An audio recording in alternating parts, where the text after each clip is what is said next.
和你讀聖經。和睦的人有福了，因為他們必稱為神的兒子。用順口溜記一張靈命記性漸增長。為着要大家記得詩篇第126篇的大綱和重點，請讀一次。被擄之事成歷史，因神行了偉大事。開始讀經前，一起祈禱，感謝天父讓我有讀經的時間，求聖靈加添能力遵行你的旨意，求耶穌赦免我所有的過犯。禱告奉耶穌名求，阿門。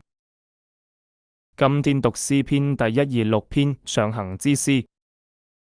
當耶和華將那些被擄的帶回錫安的時候，我們好像作夢的人，我們滿口喜笑，滿舌歡呼的時候，外邦中就有人說耶和華為他們行了大事。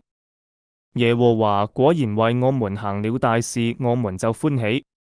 耶和華啊，求你使我們被擄的人歸回，好像南地的河水復流，流淚撒種的必歡呼收割。那帶種流淚出去的必要歡歡樂樂的帶禾捆回來。讀經完畢。為着要大家記得第126篇的大綱和重點，請讀一次。被擄之事成歷史，因神行了偉大事。若果大家對以上14個字有更好建議，歡迎留言指教。結束祈禱。親愛的主耶穌，求你賜我記性，記得以上經文的重點。被擄之事成歷史，因神行了偉大事。又要勤讀聖經，以致能夠應用在日常生活中，抵擋那些似是而非的問題，不被世上荒謬言論迷惑。